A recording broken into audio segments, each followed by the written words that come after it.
Oathbreaker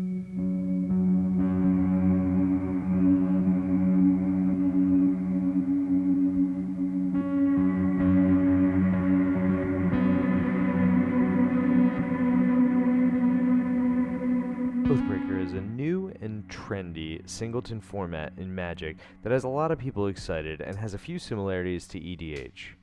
This mill deck is my take on an Oathbreaker deck to play against my playgroup. Welcome to the Trinisphere, where Timmy, Johnny, and Spike battle over all things EDH, and in this case, Oathbreaker. I am Adam, the Johnny, and we're comboing off this week with an Ashiok Oathbreaker deck.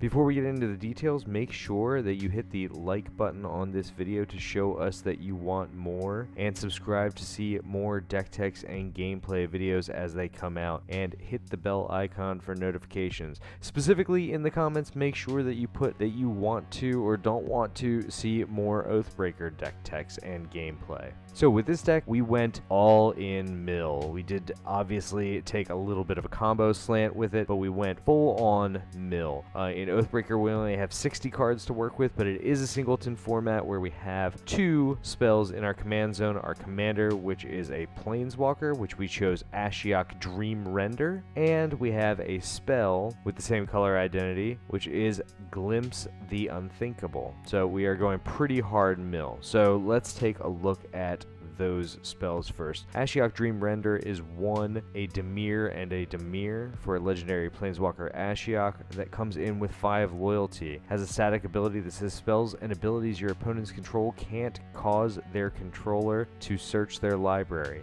And a -1 ability that says target player puts the top 4 cards of their library into their graveyard, then exile each opponent's graveyard. Very strong in that it's just exiling everyone's graveyard other than yours. Who cares that it's only milling one person, but exiling everyone's graveyard is fantastic. Glimpse the Unthinkable is a sorcery for blue and black that says target player puts the top 10 cards of their library into their graveyard. So very simply put, mill somebody for 10, easy peasy. We have 2 combos that we're working with in this deck. The first is Duskmantle Guildmage, which its first ability allows us to, whenever a card is put into an opponent's graveyard from anywhere this turn, that player loses 1 life. And we're pairing that with Mind Crank, which is an artifact that says whenever an opponent loses life, that player puts that many cards from the top of his or her library into his or her graveyard. If you have Mind Crank out and you activate Duskmantle Guildmage,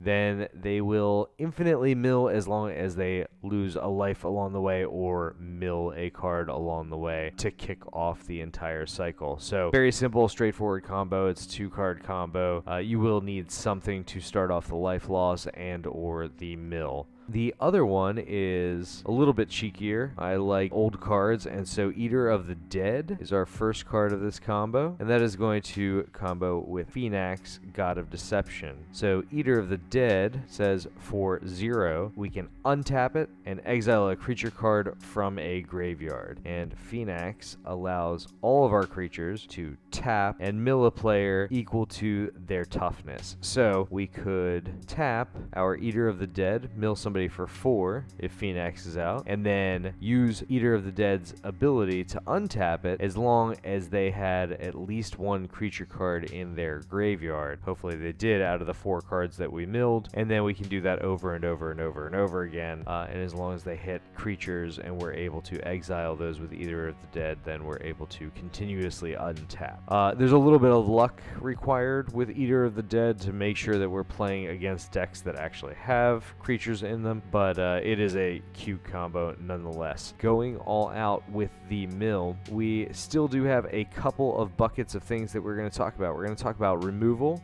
draw, mill cards, and then we are going to talk about other cards that we added in for some fun.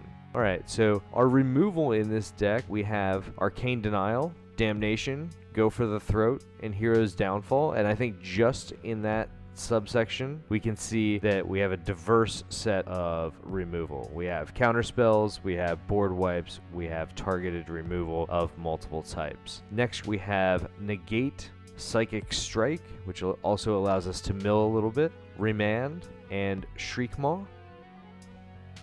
And then in the next group we have Swan Song, Thing in the Ice. When Thing in the Ice flips, it allows us to bounce creatures. Toxic Deluge, and Yahenni's Expertise. If you'll notice with all the removals, since we're playing what I would consider to be a significantly faster format than EDH, we tried to keep the casting costs of everything pretty low. Shriekmaw is a 5 casting cost, but we're really only planning on evoking it for 2. Keep casting costs as low as possible, and to interact with people very early in the game. Things like Yahenni's Expertise allow us to get a little step forward while still blowing up most of the things on the board, because a -3/-3 is going to kill a lot of things in this format from what I can see. Our draw, we've got Baleful Strix, a Mind Stone, Notion Rain, Ponder. Then we have Preordain, Pilfered Plans, again, a little bit of extra mill on top of it, Serum Visions, and Treasure Cruise. Now let's get into our actual mill. So in addition to Ashiok Dream Render, we also are playing Ashiok Nightmare Weaver and Consuming Aberration. It's a little bit of a non-bow with Ashiok Dream Render because it does care about the size of people's graveyards. If we put out Consuming Aberration because its mill power is very strong, we might want to stop ticking down Ashiok so that Consuming Aberration can stay around, because it can be very formidable in size and it does a decent job of milling. We also have Hedron Crab, which, landfall alone getting some extra mill off of, and Mind Funeral. In addition, we have Nightveil Spectre, Psychic Corrosion, one of my favorites, Riddle Keeper, because who doesn't love to add a homunculus to their deck? And it's whenever you get attacked, you get to mill people. So even if you're being targeted for whatever reason, it's a decent blocker, and it's going to mill when people are attacking you, so it's very helpful. We also have Sphinx's Tutelage, and then our last two are Thief of Sanity and Thought Scour. For other cards in our deck, we're also playing Mnemonic Betrayal. So Mnemonic Betrayal, I'm going to be honest, is probably the first thing that I would cut from this deck. It is a little bit of a nombo with Ashiok because some stuff's already exiled. You have to play it way later in the game than you're actually able to get. This would be my first cut if you were looking to upgrade something, and I would probably just put in another 1-mana Brainstorm or something like that. Narset's Reversal, and the idea behind Narset's Reversal was that I wanted to potentially copy my Glimpse the Unthinkable and then return it to my hand and be able to cast it again. So again, it's a little bit of a later game play, but you could potentially mill somebody for 20 off of that. And then we have Notion Thief, which is really just good. If somebody actually is trying to get a decent amount of card advantage, somebody else is brainstorming or something like that, it's a fantastic Dimir card to have in most decks. And then we also have Snapcaster Mage as just good recursion of a lot of these mill spells that we have going on. Recurring a Mind Funeral or whatever you want, a Narset's Reversal, etc. That is our entire deck. I did have fun building this. It is a fun deck to play, but you are potentially trying to mill about 100 to 120 cards, when you're playing against people. So it is a bit of an uphill battle. The combos help a lot with that, and that is it for this deck tech. Make sure that you hit the like button on this video to show us that you want more of this, and subscribe to see more deck techs and gameplay videos as they come out. Until then, combo out, everyone.